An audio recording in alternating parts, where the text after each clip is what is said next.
नमस्कार प्यारे दोस्तों, आप सभी का बहुत बहुत स्वागत है द शानू सर शो में। और एक बढ़िया द शानू सर शो आपके सामने आज आने जा रहा है, जिसका टॉपिक रहेगा अपना इडियम्स एंड फ्रेजेस।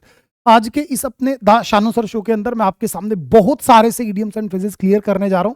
तो लेट्स गेट स्टार्टेड, शुरुआत करते हैं। शुरुआत में ही बता दूं, अभी आपकी 1 फरवरी के दिन यानी कि संडे को दोपहर 12 बजे से रात 12 बजे तक एक महा मैराथन क्लास आने जा रही है, जिसमें कि अंतिम महा रिवीजन मैं आपको कराऊंगा। 3 महीने की तैयारी पूरी 12 घंटे में आपसे मैं कराने जा रहा हूं। तो आप सारे के सारे बच्चे जरूर जुड़ जाइएगा। इवेंट लगा हुआ है, इवेंट को जाकर के लाइक कर दीजिएगा। फिलहाल आपके आज के इस सेशन में इडियम्स एंड फ्रेजेस का रिवीजन है बेटा। तो सबसे पहला इडियम्स आ गया बाय लीप्स एंड बाउंड्स, यानी कि दिन दोगुनी रात चौगुनी गति से। बाय लीप्स एंड बाउंड्स का मतलब क्या होता है बेटा जी? दिन दोगुनी रात चौगुनी गति से, यानी कि बहुत तेजी से अगर कोई चीज बढ़ रही है तो at a very rapid pace, बहुत तेज गति से, उसे बोलते हैं by leaps and bounds. Next yeoman service. Yeoman service का मतलब होता है बेटा उत्कृष्ट कार्य, यानी कि ऐसा कार्य जिसको एक तरीके से पूरा कराने के बाद आप खुद से बोले सर मजा आ गया, वाह क्या काम करा, दैट इज योमेन सर्विस, यानी कि एक्सीलेंट वर्क, दैट इज आपका yeoman service. Skating on thin ice. Skating on thin ice का मतलब होता है जब आप बहुत ज्यादा रिस्की सिचुएशन में हो, ठीक है ना, दैट इज मेरे बच्चे आपका skating on thin ice. He was on thin ice after making a controversial statement, यानी कि कॉन्ट्रोवर्शियल स्टेटमेंट दे दिया तो अब वो बड़ा रिस्की सिचुएशन में। Be in seventh heaven. Be in seventh heaven का मतलब होता है मेरे बच्चे जब आप बहुत ज्यादा खुश हो, that is be in seventh heaven. Next है मेरे बच्चा इन आ डिफिकल्ट सिचुएशन। मुसीबत में होना, तो मुसीबत में होने को आप मेरे बच्चा क्या बोलेंगे? तो आपने बोला sir in a tight corner. In a tight corner यानी कि मुसीबत में होना, that is in a tight corner. At the drop of a head. At the drop of a head. At a drop of a head का मतलब होता है जब आप तुरंत एकदम काम कर दें कि आसमान से आपके हेड पर एक बूंद गिरी, आप बारिश बारिश बारिश, दैट इज मेरे बच्चे eight the drop of head. Next आपके सामने आ जाता है गो down in flames. Go down in flames का मतलब हो जाता है जब आप धीरे धीरे धीरे धीरे जो मेरे बच्चे जो है ना फेल हो जाए, that is to go down in flames. Stand by. Stand by का सीधा सा मतलब होता है जब आप किसी की मुसीबत में मदद करते हैं, support in a difficult situation, यानी कि कोई मुसीबत में था, आप उसके साइड में जाकर खड़े हो गए, आपने बोला मैं तेरे साथ हूं, घबरा मत, मैं तेरे साथ हूं, दैट इज मेरे बच्चे स्टैंड बाई, यानी कि मुसीबत में साथ देना। Blue blood. The word is मेरे बच्चे ब्लू ब्लड। ब्लू ब्लड का मतलब होता है रॉयल, अरिस्टोक्रेटिक, शाही ताल्लुकात रखने वाला एक ऐसा व्यक्ति जो कि बहुत शाही परिवार से, that is blue blood. Next आ गया elephant in the room.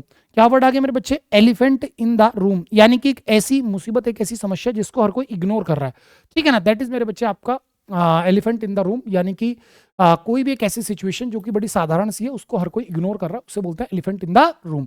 Next realistic and practical. कोई भी एक ऐसा पॉइंट, कोई भी एक ऐसी बात जो बिल्कुल रियलिस्टिक भी और प्रैक्टिकल भी है, तो बेटा उसी को बोलते हैं लाडले डाउन टू अर्थ।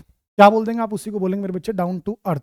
नेक्स्ट आ गया to politely decline with the implication that they may come at the later date, है ना, जब आप किससे बिल्कुल प्यार से चीजों को जो मना कर दे, यानी कि to take a rain check. क्या मेरे बच्चे? To take a rain check, ये आपका इडियम है। इसका मीनिंग आपका क्या होता है कि जब आप धीरे से जो पोलाइटली मना कर रहे हैं, पतन हो रहा है चीजों का, implication that may come at the later date, है ना, कोई भी एक ऐसी चीज जो कि आपको अभी से दिखने लगी आने वाले समय की। Next beat around the bush, यानी बेटा घुमा फिरा करके बात करना, यानी कि strike when the iron is hot. गलत है बेटा ये आंसर। इसका मतलब आएगा मेरे बच्चे, एक मिनट, आपने बोला it is impossible to take this opportunity to make a name for yourself. हाँ ठीक है, आपने बोला ये अपने आप में असंभव है कि इस अपॉर्चुनिटी को अपने नाम कर लेना, ये बहुत इंपॉर्टेंट है। तो इसका मतलब क्या है कि अभी लोहा गर्म है, हथौड़ा मार दो, तो बेटा आंसर हो गया ये। यहाँ पर आपका आंसर मतलब ईडीएम गलत था, इसकी जगह सही ईडीएम आप जो ले सकते हो वो आपका हो जाएगा strike while the iron is hot, यानी कि मौके का फायदा उठाना। और बीट अराउंड द बुश का मतलब होता है घुमा फिरा करके बात करना। आपने बोला ठीक है सर, डन है, चलो जी आगे बढ़ता हूँ। गुड नेचर, जब आपकी नेचर बहुत बढ़िया होती है तो इट सिंपली मींस दैट मेरे बच्चे his heart in his right place. अगर आपसे कोई पूछे heart is in the right place, यानी कि एक ऐसा व्यक्ति जिसकी नेचर अच्छी है, जो कि दयालु है। नेक्स्ट आ गया when I went to Egypt and lost my wallet and passport I was. जब आप इजिप्ट में गए थे, या जब मैं इजिप्ट में गया था, तो भाई साहब मेरा पर्स खो गया और मेरा पासपोर्ट खो गया, और आई वाज, मैं था। तो बेटा आप क्या रहे होंगे लाडले? तो आपने बोला सर मैं बहुत बुरी तरीके से मुसीबत में फंस गया था। तो जब आप मेरे बच्चे बहुत ज्यादा मुसीबत में फंस जाने को आप क्या बोलते हैं? तो आपने बोला up in creek without a pedal.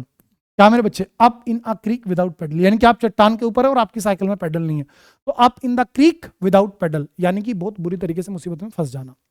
Next, to leave no stone unturned, यानी आपने एक भी ऐसा पत्थर नहीं छोड़ा जिसको आपने पलटा नहीं है। तो इस ईडियम का मतलब आपका होता है कि बहुत ज्यादा मेहनत करना, एडी चोटी के जोर लगा देना। दैट इज मेरे बच्चे to leave no stone unturned. क्या मेरे बच्चा, to leave no stone unturned यानी कि to do everything possible to achieve something.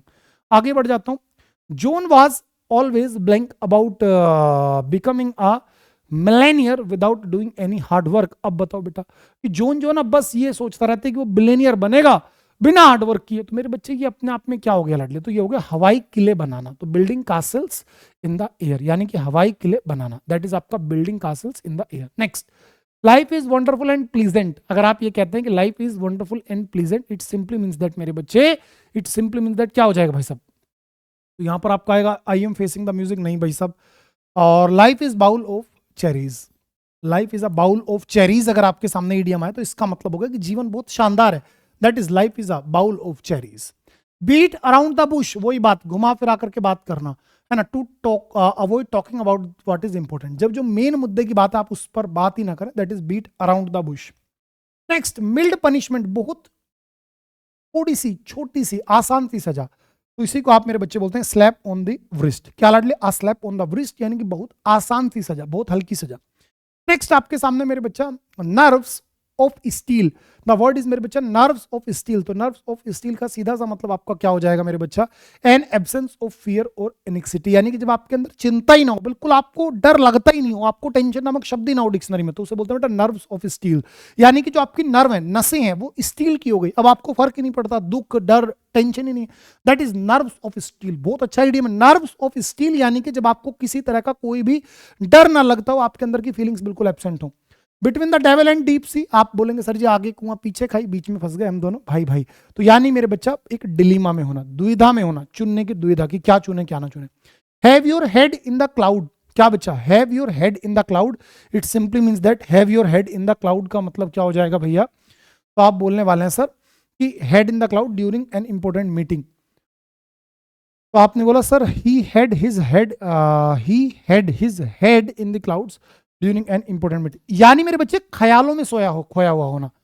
कई बार होते हैं ना कुछ बच्चे फिजिकली तो मौजूद होते हैं लेकिन मेंटली कहीं और होते हैं, ख्याली दुनिया में होते हैं, कहीं और ही खोए रहते हैं वो ख्यालों में। तो इसे बोलते हैं बेटा have your head in the clouds, जब आपका विचार मतलब ध्यान कहीं और हो, that is have your head in the clouds. Next, have a reduced spending, जब आप मेरे बच्चे कम खर्चा करें, तो कम खर्चा करने को बोलते हैं टाइटन हिज बेल्ट, और खर्चा बढ़ाने को बोलते हैं लूज द पर्स स्ट्रिप्स। जब आप थोड़ा सा अपनी जेब खर्चा बढ़ा दें, that is loose once purse strips. A goose eyes view, हाँ बेटा गूज आइज व्यू कुछ होते नहीं, बर्ड्स आई व्यू होता है ना, सरसरी निगाहों से। बर्ड्स आई व्यू का मतलब क्या होता है मेरे बच्चे, सरसरी निगाहों से।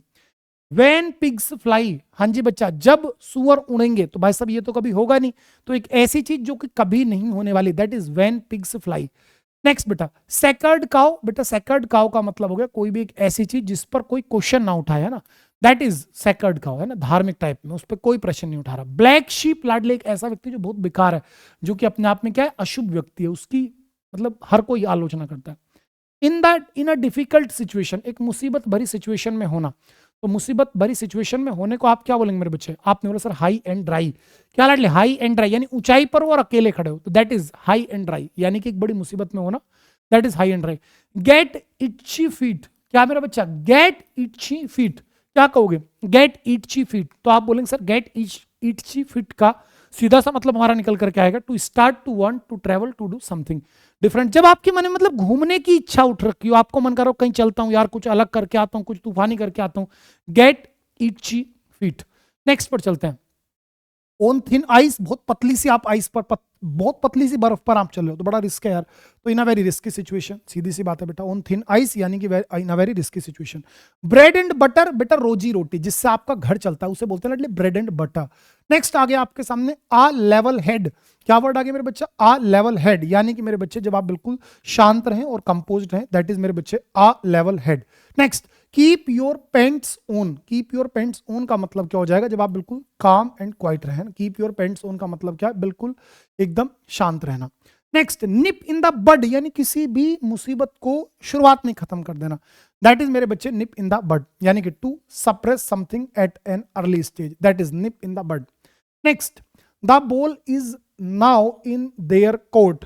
हाँ जी, the ball is now in your court. हाँ जी बच्चा, the ball is now in your court, क्या कहते हो, है ना। तो आपने बोला सर द बॉल, यानी कि अब ये फैसला आपके ऊपर है कि आप क्या करते हैं, अब आपके हाथ में फैसला, यानी कि सब कुछ आपके फेवर में आ गया, तो उसी को आप बोलते हैं बेटा the ball is now in your court. यानी कि आप देख सकते हैं it is time for someone to deal with a problem और make a decision because other people have already done as much as they can. ठीक है, कि बाकी सारे लोग इतनी मदद कर चुके जितना वो कर सकते थे, अब तुम्हारा फैसला होगा। Next, from cradle to grave. मेरे बच्चा फ्रॉम क्रेडल टू ग्रेव का सीधा सा आपका मतलब निकलता है कि during the whole span of one's life, पूरा जीवन चक्र जो किसी का रहा, that is from cradle to grave. Chip on the shoulder, बेटा अभी मैंने आपको पढ़ा रखा है, ऑफेंडेड है, चिप ऑफ द शोल्डर मेरे बच्चा ऑफेंडेड है। चलो जी नेक्स्ट, सी आई टू आई, बेटा सहमत होना। सी आई टू आई का मतलब होता है दोनों एक दूसरे से बिल्कुल सहमत हो रहे हैं, आंखों में आंखें डाल के बातें कर रहे हैं, दैट इज मेरे बच्चा सहमत होना। यानी कि लाडली टू एग्री विद समवन है ना, टू एग्री विद समवन, यानी कि सी आई टू आई। इंट्रीग्यूइंग मास्टरिंग, यानी जब आप मेरे बच्चे दिलचस्प मास्टरी किसी चीज में हासिल कर चुके हो, आपके पास इतनी बढ़िया नॉलेज हो कि भाई साहब दूसरे वाले व्यक्ति आपसे इंप्रेस हो जा रहे हैं, दैट इज मेरे बच्चे कैप्टिवेटिंग एक्सपर्टीज, है ना, बहुत ज्यादा महारत हासिल होने को बोलते हैं मेरे लाडले। ठीक है, next, play out the opportunity. Play out the opportunity, मेरे बच्चे प्ले आउट द अपॉर्चुनिटी का मतलब होता है कि जब आप मौके का फायदा उठा लें, जम्प्ड एट द अपॉर्चुनिटी, मौके का फायदा उठाना। एट द लास्ट आवर, तो बेटा लास्ट आवर कुछ नहीं होता, एट द 11th आवर होता है मेरे बच्चा जीवन के आखिरी पड़ाव पर। एट द 11th आवर यानी कि जीवन के बिल्कुल आखिरी मोमेंट पर, that is at the 11th hour या लास्ट मोमेंट पर। The best of both worlds, यानी कि एक आदर्श सिचुएशन जो सबसे बेस्ट आपके लिए हो सकती है, that is the best of both worlds, यानी मेरे बच्चे आपके लिए कोई भी एक ऐसी चीज जो हर तरीके से सबसे बढ़िया है, उसी को बोलते हैं best of both worlds. The team always blank to come up with unique advertisement for all its clients. The team always blank to come up with, हाँ जी बेटा, the team always, क्या कहते हो लाडले, हाँ जी यूनिक। तो आपने बोला sir think outside the box, यानी थोड़ा हटके सोचने को आप बोलते हैं थिंक आउटसाइड द बॉक्स, आपने कह दिया ठीक है sir. Next, back to back. The idiom is मेरे बच्चे back to back. Back to back का मतलब लगातार, जब आप कोई चीज धड़ाधड़ करते जा रहे हो, दैट इज मेरे बच्चे आपका बैक टू बैक। ठीक है ना, क्या मेरे बच्चे, back to back. Next, make waves. The idiom is मेरे बच्चे मेक वेव्स। मेक वेव्स को क्या कहोगे जी, हाँ जी, द ईडियम इज मेरे बच्चे मेक वेव्स, क्या कहने वाले हो। तो आपने बोला सर मेक वेव्स का सीधा सा हमारा मतलब निकल कर क्या आएगा कि जब सर हमने जो है ना चीजों के अंदर मतलब मुसीबत खड़ी कर दी, टू कोज डिफिकल्टी, जिसके कारण मुसीबत आ जा रही, that is make waves. Up the anti, क्या मेरे बच्चे, अप द एंटी, यानी कि चीजों का डिमांड बढ़ना, increase demand, that is up the ante, increase demand. Next, cat in the cradle. Cats in the cradle, it simply means that मेरे बच्चे एक ऐसी सिचुएशन जो बड़ी कॉम्प्लिकेटेड होती जा रही है ना रिलेशनशिप, उसी को आप बोलते हैं मेरे लाडले कैट इन द क्रेडल, है ना, एक कॉम्प्लिकेटेड सिचुएशन जो मुसीबत भरी सिचुएशन है, दैट इज लाडले cat in the cradle. Next पर आपको लेकर के चलते हैं जी, नेक्स्ट आ गया मेरे बच्चे, चलिए भाई चलिए। I am blank until my father until my family arrives from their holiday. I cannot wait to see him. तो आई एम ब्लैंक, तो आपने बोला सर जब आप दिन गिन रहे हो, एक एक दिन इंतजार कर रहे हो, दैट इज मेरे बच्चे काउंटिंग डाउन द डेज। आगे बढ़ता हूं, blank, French was the most difficult language for Shruti. हाँ मेरे बच्चे, आपने बोला सर अभी तक, बाई फार का मतलब है मेरे बच्चा अभी तक, है ना। चलिए number 11, a snake in the grass. बेटा मेरे एक ऐसा दुश्मन जो कि छिपा हुआ है, जिसके बारे में किसी को नहीं पता, लेकिन वो आपका दुश्मन है, तो उसी को आप बोलेंगे लाडले आई स्नेक इन द ग्रास। ठीक है, अभी जो ये मेरी पीपीटी है, इसमें मैंने आपके लिए टॉप 70 इडियम्स को कवर किया हुआ है। ये पूरी की पूरी पीपीटी में आपको, यानी कि पीडीएफ जो है आपको English by Shanu Rawat official Telegram channel पर मेरे बच्चे दे चुका हूं।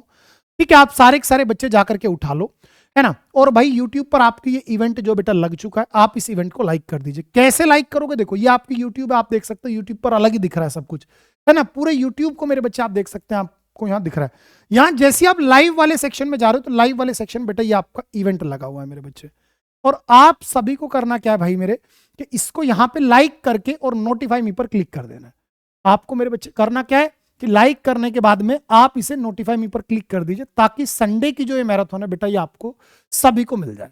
तो अभी के भी जितने ही बच्चे मुझे देख रहे हैं, अगर आपको मेरी मेहनत पर विश्वास है और आप सिलेक्शन चाहते हो, सच में चाहते हो इस बार, तो लाडली अभी के अभी जाकर के इसको लाइक करो और मेरे बेटा नोटिफाई मी पे क्लिक कर दो। ठीक है, पीडीएफ उठा लो इडियम्स की, 70 इडियम्स हैं, इनको आज रिवीजन करके 2 बार रिवाइज करने के बाद ही आपको सोना है। ठीक है, चलो ऑल द वेरी बेस्ट, मिलते हैं फिर कल अपनी रात में 8 बजे अपनी सेम टाइम सेम जगह क्लास में। बाय मेरे लाडले, love you all the very best. Like जरूर कर देना मेरे भाई इस इवेंट को, और जितना हो सके अभी से मेरे लाडले इसे शेयर करना शुरू कर दो।